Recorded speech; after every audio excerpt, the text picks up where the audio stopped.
I've never been the kind of person people would describe as reckless. No drugs, barely any drinking, and definitely not someone who scares easily. That's why what happened that New Year's Eve still doesn't sit right with me. I've gone over it in my head 100 times, trying to come up with a logical explanation, but nothing fits. I live just outside a small southern town, the kind where everybody knows each other, where Walmart is the biggest landmark, and where the backroads stretch for miles through thick woods and farmland.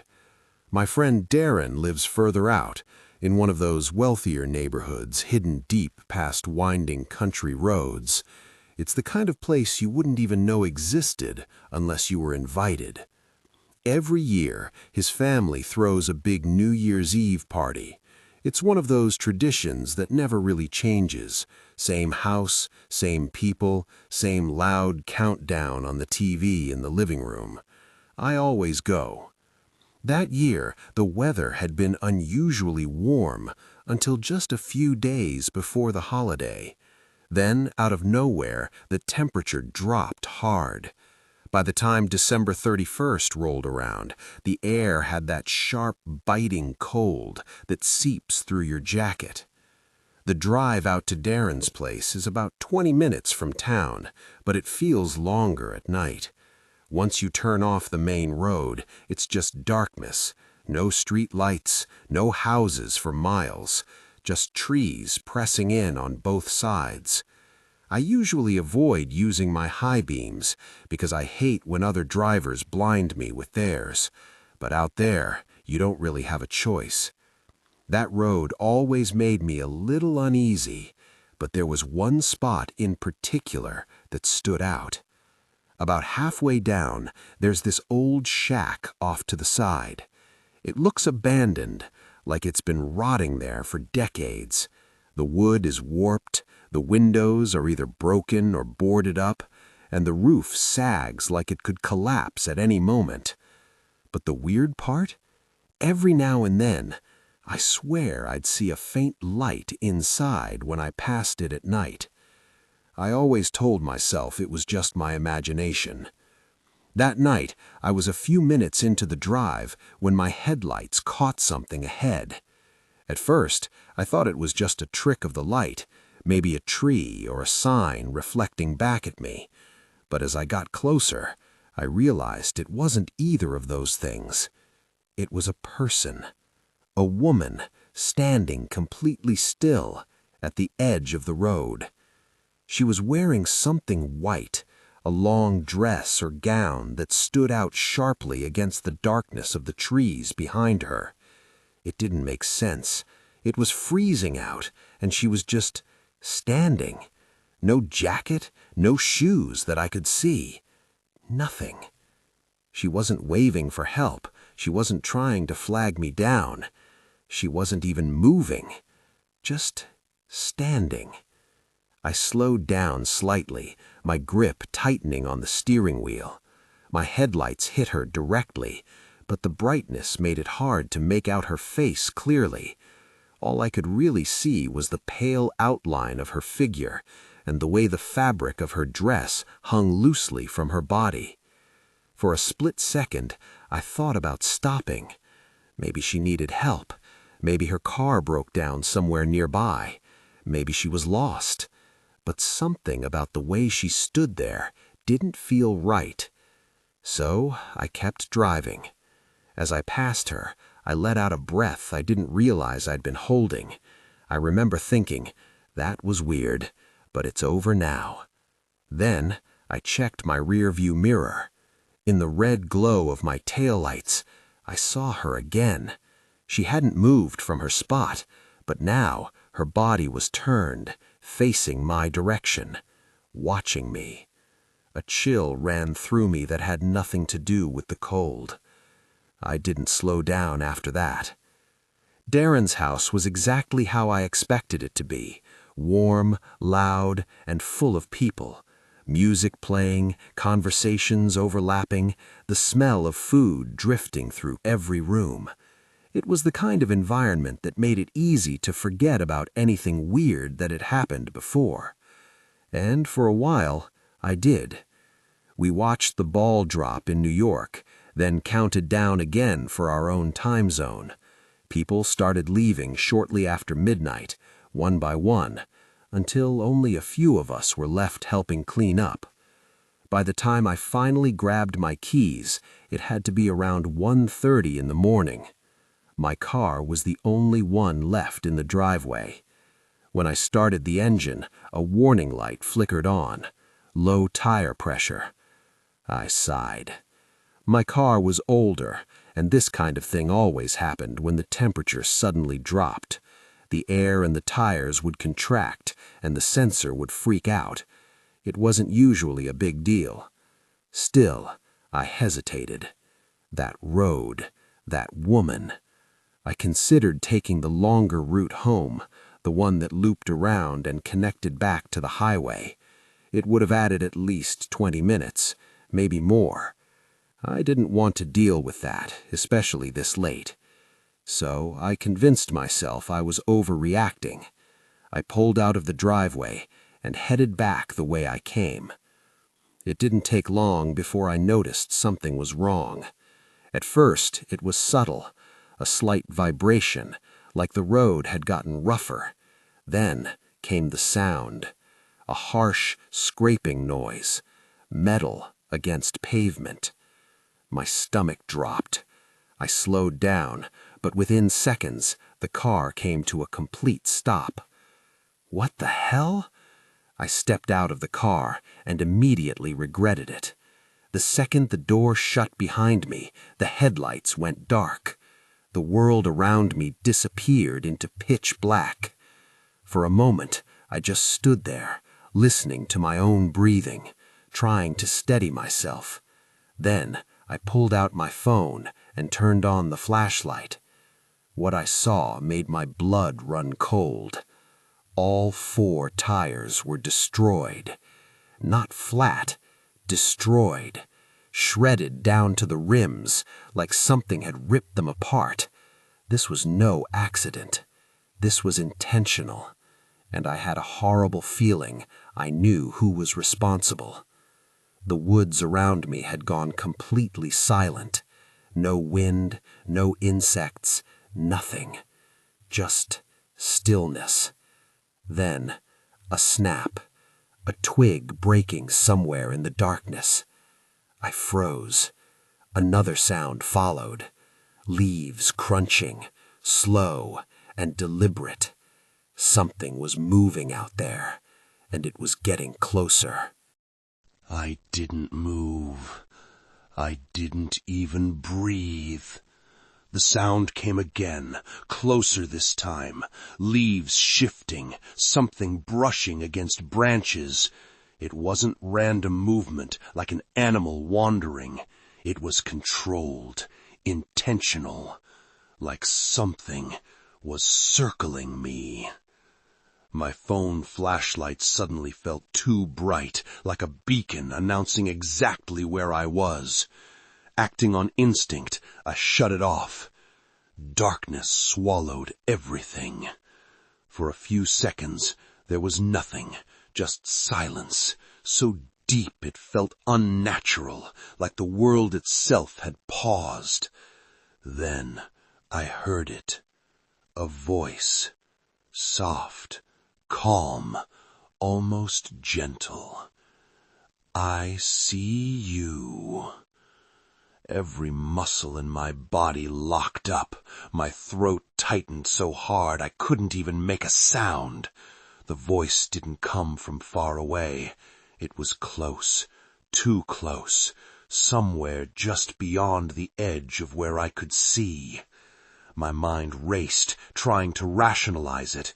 Maybe it was someone messing with me. Maybe someone from the party had followed me as a joke. But deep down, I knew that wasn't true, because there was something wrong with the way she spoke. There was no emotion in it, no humor, no anger, just stillness. A few seconds passed before the voice came again. Can you see me? That was enough. Fear finally broke through whatever paralysis had taken over my body. My hands shook as I fumbled to turn my phone flashlight back on. The beam cut through the darkness in a narrow line and landed directly on her. She was standing at the edge of the trees, closer than before, much closer. Now I could see her clearly. The white dress wasn't just dirty, it was stained. Dark patches smeared across the fabric like something had been dragged through mud, or worse. Her skin was unnaturally pale, almost gray, stretched tight over a thin, fragile-looking frame. Her hair hung in tangled clumps down past her shoulders, and her face— I wish I could forget her face. It looked wrong, like something had been taken from it. The lower half of her jaw seemed damaged, either missing or deformed in a way that didn't make sense. And yet, despite that, her lips, or what was left of them, curled upward into something that resembled a smile. She shouldn't have been able to speak, but she did, and she was smiling at me. I don't remember making the decision to run. 1 second I was standing there frozen in terror, and the next I was sprinting down the road as fast as I could. Branches snapped behind me, leaves crunched. She was moving too. I didn't look back. I couldn't.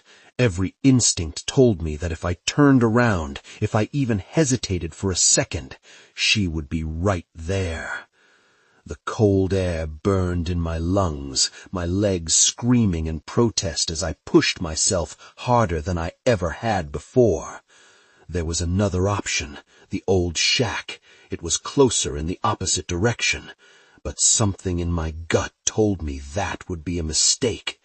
What if that was where she came from? What if that was hers? No, I wasn't taking that risk, so I kept running toward Darren's house. By the time I reached the neighborhood, my vision was blurring at the edges. My chest felt like it was about to explode, but I didn't slow down. I ran straight up to the front door and started pounding on it. "Open up! Please! Open the door!" It felt like forever before the porch light flicked on. The door swung open, and Darren's mom stood there, her expression immediately shifting from confusion to concern. "Oh my God, what happened?" I didn't answer right away. I couldn't. I just stumbled inside, nearly collapsing onto the floor. Darren and his dad rushed over, both of them asking questions at once, but it took me a minute to even form words. When I finally did, I told them everything. The woman on the road, the tires, the voice in the woods, the way she looked. They didn't laugh. They didn't brush it off. If anything, that made it worse, because it meant they believed me. Darren's dad immediately grabbed his phone and called the police. His mom insisted I stay the night, setting up the guest room without even giving me a chance to argue. I wasn't about to refuse. There was no way I was going back out there. The police said they'd check the road and send a tow truck in the morning. They asked me a few basic questions over the phone, but at that point, I was too exhausted to give much detail. All I wanted was to sleep.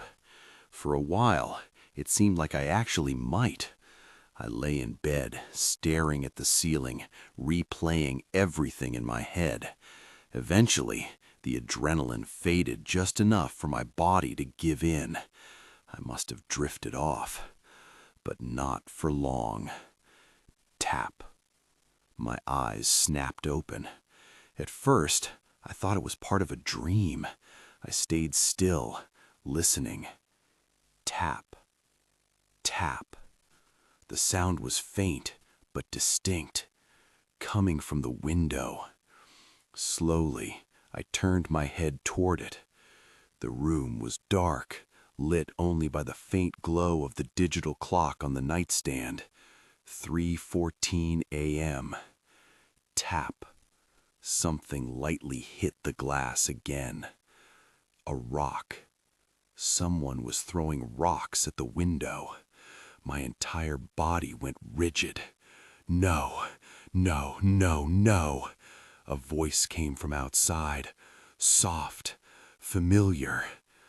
I see you. The same voice, the same tone. My heart started pounding so hard I thought it might give me away.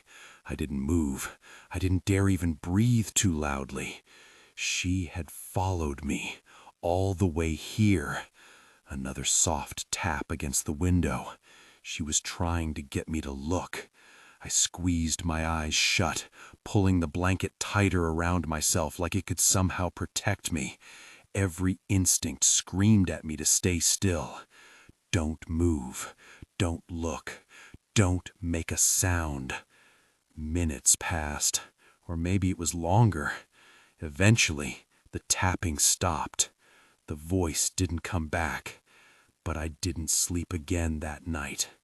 Morning couldn't come fast enough. When the sun finally rose, I got out of bed and went straight to find Darren and his parents. I told them what happened, every word. They exchanged looks I couldn't quite read, something between concern and unease. We all went outside together. The yard looked normal at first, too normal. But then Darren's dad noticed something near the side of the house, half hidden in the grass.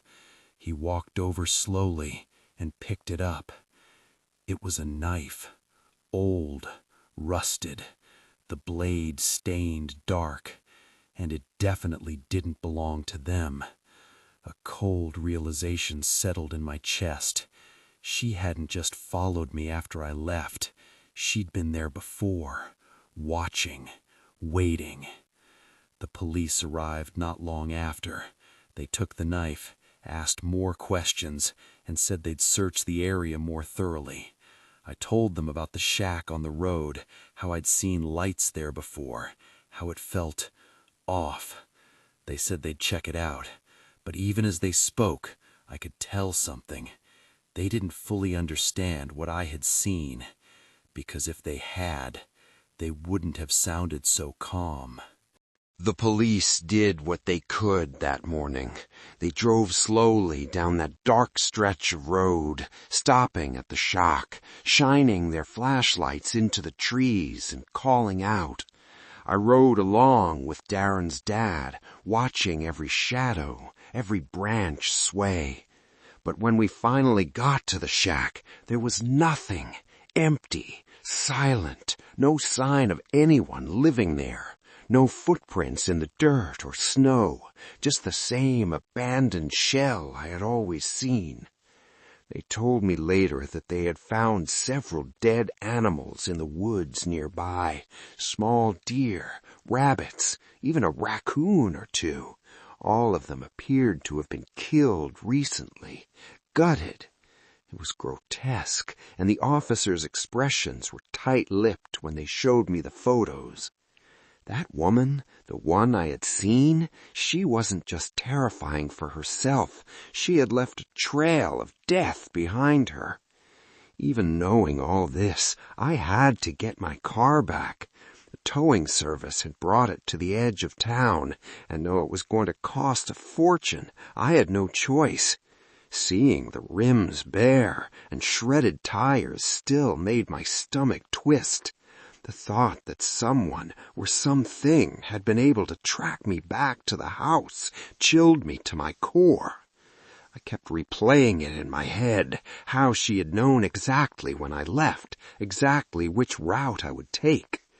I stayed at Darren's house for the rest of the night, sleeping with the lights on, making Darren promise he'd check the doors and windows occasionally. I wasn't taking any chances. Every noise outside, the creak of a branch, the rustle of leaves sent me bolting upright. I kept my phone and a baseball bat close by. A few months later, I had a completely different encounter that reminded me how dangerous it is to trust strangers in unfamiliar situations. I was visiting a friend in San Diego and booked a late-night taxi back to my apartment. My flight landed around midnight, and by the time I reached the ground transportation area, it was already 12:30 a.m. A yellow minivan pulled up. The driver asked $30 to take me home, a decent price compared to Uber. I climbed in, settled next to the passenger seat, and watched him lift my bag into the seat behind him. At first, the ride seemed normal. He asked where I had been. I told him I was visiting a friend. That should have been the end of it. But then he started asking questions, strange questions. Is your friend as pretty as you? Traveling alone, huh? His tone wasn't hostile, but it was unsettling, like he was testing me. I tried to answer lightly, making small jokes, trying to gauge if he was harmless. He didn't stop. Do you have a boyfriend? Yes, I said immediately, my voice firmer than I realized. Your boyfriend lives with you? He asked. Something about the way he said it made my skin crawl. I popped in my ear pods, hoping that would stop him. It didn't. He kept staring at me through the rearview mirror, unblinking. By the time we were nearing my apartment, I realized he was deliberately driving past it. Panic set in. When the next red light came, I slid open the van door and ran toward the first police car I saw parked in an empty lot. He yelled, tried to close the door, but I forced it open and didn't look back. The officer let me in, asking quick questions. I couldn't even stop shaking to explain everything properly. The driver vanished before I could get any details about his license or the van's plate. Once home, I thought the ordeal was over, but it wasn't. That night I kept hearing creaks in the floor, soft thumps behind doors, subtle noises I couldn't identify. Something about my apartment felt wrong. I tried to ignore it, packing my bags to stay at my parents' house for a few days. Then I saw him, or rather I saw an arm swing from behind a wall in the spare bedroom. I bolted, pounding on my neighbor's door. They called 911, and the police checked the house. Nothing was taken, nothing broken, except that the sliding door to the shared backyard was open, suggesting he had fled that way. But it was too close, too real, and it could have been him, or it could have been someone else entirely. Either way, I wasn't staying there alone again. I invested in cameras for both entrances and even brought a taser. I've never had to use it, but knowing it's there gives me a sense of control I didn't have that night. I avoid taxis at all costs now. Rideshare apps are traceable. Tabs are not. And after that experience, I can't trust someone with a stranger's vehicle to drive me alone at night. Thinking back to that New Year's Eve, I realize how lucky I was. That woman on the back road, she had no reason to stop anyone else at that party. She was my target. She chose me. The way she followed me, the way she could appear in the woods almost instantaneously, it doesn't make sense. And her face, how she could speak clearly despite missing so much of her jaw. That's something I will never understand. The police never found her. The dead animals near the shack remained unexplained. The mystery of the white dress lingered, like a shadow I could never shake. Even now, years later, I still take the long way around when I go to Darren's house, and I make sure never to drive alone on dark, deserted back roads at night. I've learned the hard way. Sometimes you don't just encounter danger, you are hunted.